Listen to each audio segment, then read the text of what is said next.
Let the people listen and let them make up their minds where truth lies. So it's the time factor. So I'm asking, when was he crucified? Good Friday. Good Friday. It's the Friday. What makes Good Friday good? He said, because Christ died for our sins. When? Friday. Right? Yes, Friday. That's what makes Good Friday good. I said, when was it? In the morning or the afternoon?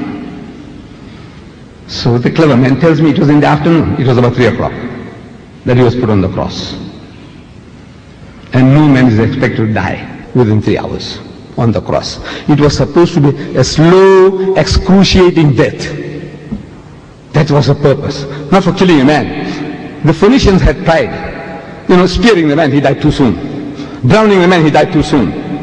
Boiling water, boiling oil, died too soon. They wanted somebody to die slowly. The guy is lingering on and on. 3 days, 4 days, 5 days. Times history records, up to 6 days the guy would be alive on the cross. It was to be a slow, lingering death. That was the purpose of crucifixion. But they say he died. Okay. So before evening they brought it down. And the Bible tells us the Jews gave him a Jewish burial bath. The ghusl we give to the dead. Then they put 100-pound weight of medicines around him, like we put camphor to the deceased. 100 pounds weight to put that plastering, 100 pounds. That's what the Bible says. 100 pounds weight.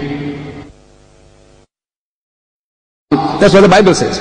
100 pounds weight was plastered around him, and they put a shroud around him, and they put him into a sepulchre. Sepulchre is not a grave. It's not a grave. It is a big roomy chamber, according to Jim Bishop, a Christian author. In his The Day Christ Died, the name of his book, he said that this tomb was 5 foot wide by 7 foot high and by 15 feet deep. It was like a big roomy chamber with a ledge or ledges inside. So they put him into that sepulchre, and they put a stone in the opening, and they went away. And there was a storm, thunderstorm, lightning, earthquake. Shh. Everybody would enjoy a Roman holiday. Everybody runs away home. You don't get wet. An earthquake. Sure. All these things to chase people away. Giving helping hands if they were there to help him, to secure him, to save him. All right. Let's not go into details. So by the time they brought the body down, hurry. They were in a hurry to put him up. Now in the Bible, and they were in a hurry to bring him down because of the Sabbath. Because on Friday at sunset, it is the Sabbath. Yom Sabt. It's the night comes first, then the day. In Islam, night and day. Ramadan starts. See the moon? Night. Ramadan first night. You see the moon? Ramadan starts. You see the moon? Stop fasting. Same thing to the Jews. At sunset, the day changes. Not the Westerner, 12 midnight. Damn it, all you wait till midnight to see the day is changing. But that's your system.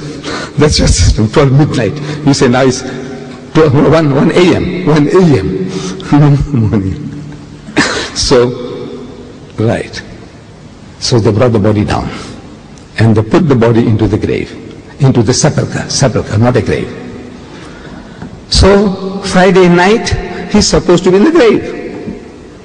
Saturday morning, the Bible doesn't say when he came out, Saturday morning he's still supposed to be in the grave.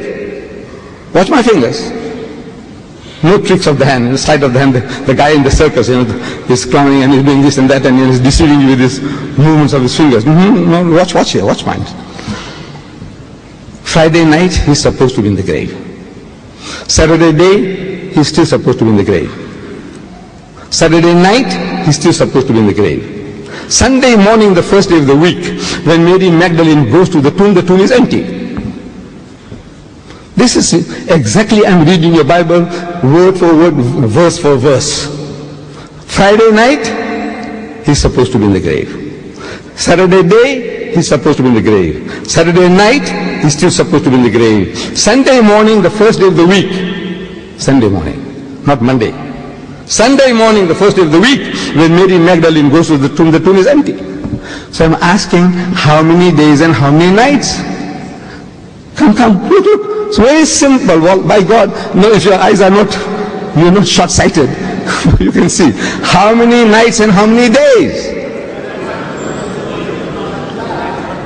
Huh? 2 nights in a day. Look, Friday night, Saturday day, Saturday night, Sunday morning, he's not there. 2 nights in a day. What did he say?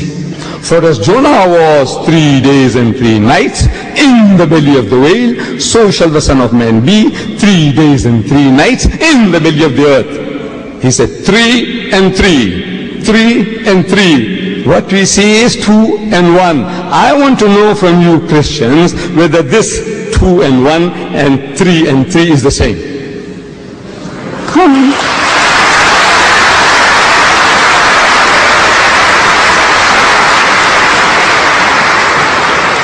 Do you know even an Einstein can't help you? No Einstein can help you in this. Look at this man, simple exercise.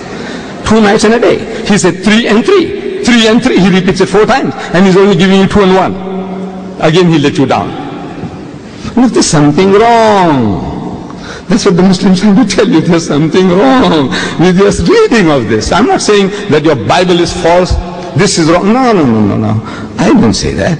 I said, you English people, man, you English speaking people, you gave me your Bible in the King James Version, and I like that English. I liked it. I like it. And now I read that Bible you gave me, and I see that is exactly opposite of what you're telling me.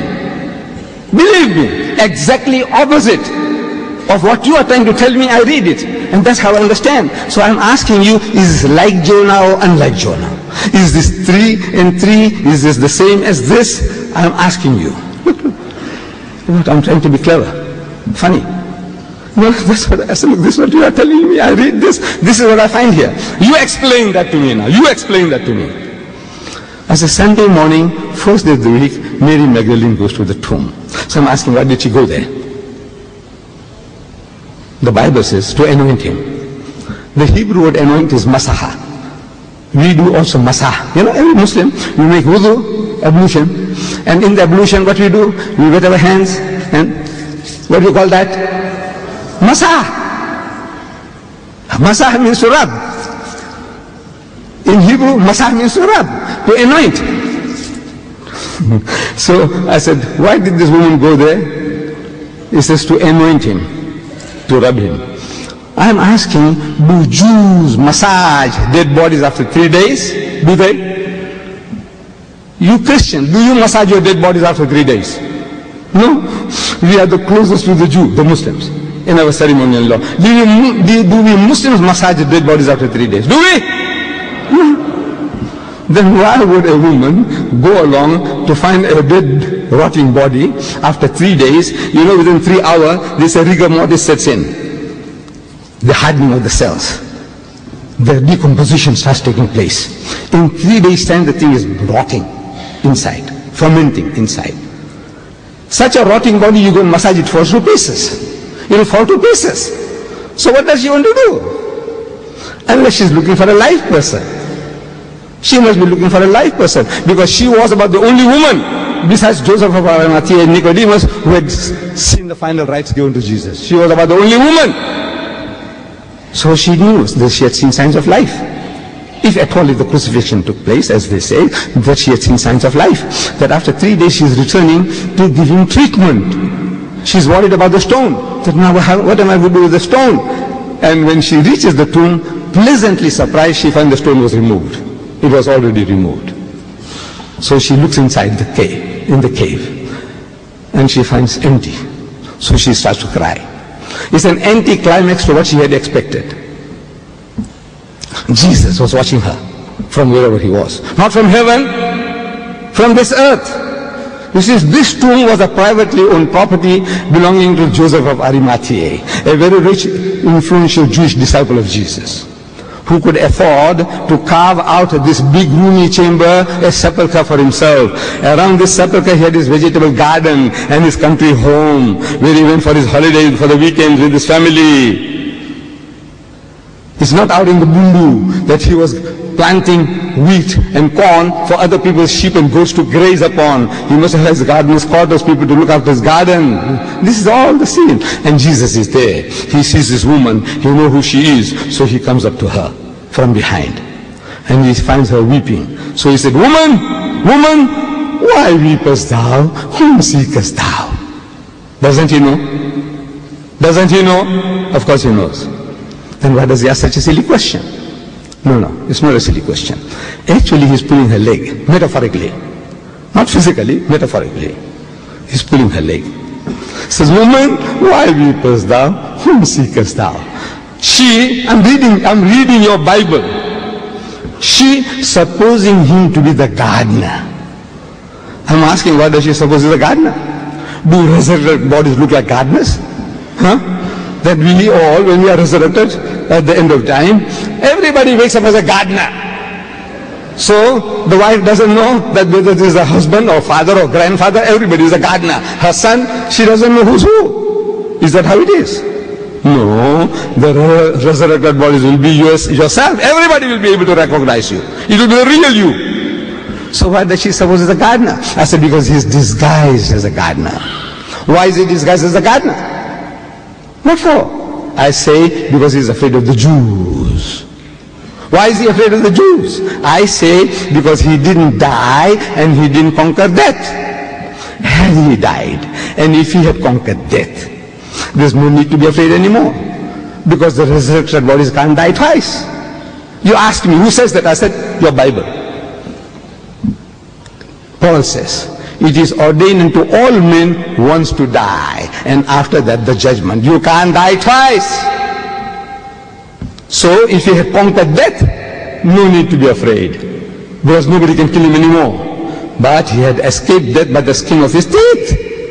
If he gets caught, they'll make doubly sure, the Jews make doubly sure that they kill him. So he's disguised as a gardener. She's supposing him to be the gardener. Says, sir, if you have taken him hence, tell me, where have you laid him? To rest, to relax, to recuperate, not where have you buried him? So that I might take him away. I alone, one frail Jewess, carrying away a dead rotting corpse of at least 160 pounds, not like me, I'm 200.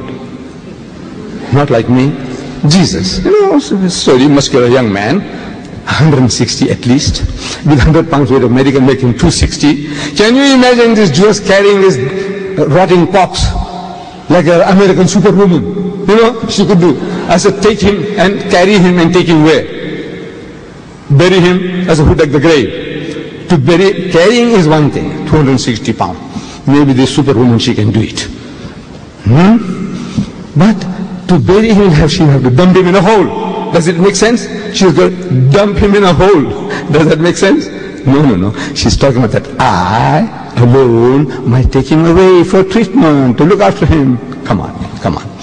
My dear brothers and sisters, look, each and everything, every verse I'm telling you now, I give you 30 different reasons from the Bible that Jesus didn't die. He was alive, he was alive, he was alive. 30 different reasons from the Bible. I have written a book called Crucifixion or Crucifixion. I don't know whether it's available in this country, but you write to me, you should get it. Or in my volume 2 of the choice, you should get it.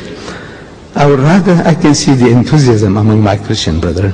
I would rather give them the chance to ask questions. And there are 2 mics available. There's one on this end and on this other end. I want people to queue up, you know, and then we will ask one at a time, one to the right, one to the left, one to the right, one to the left.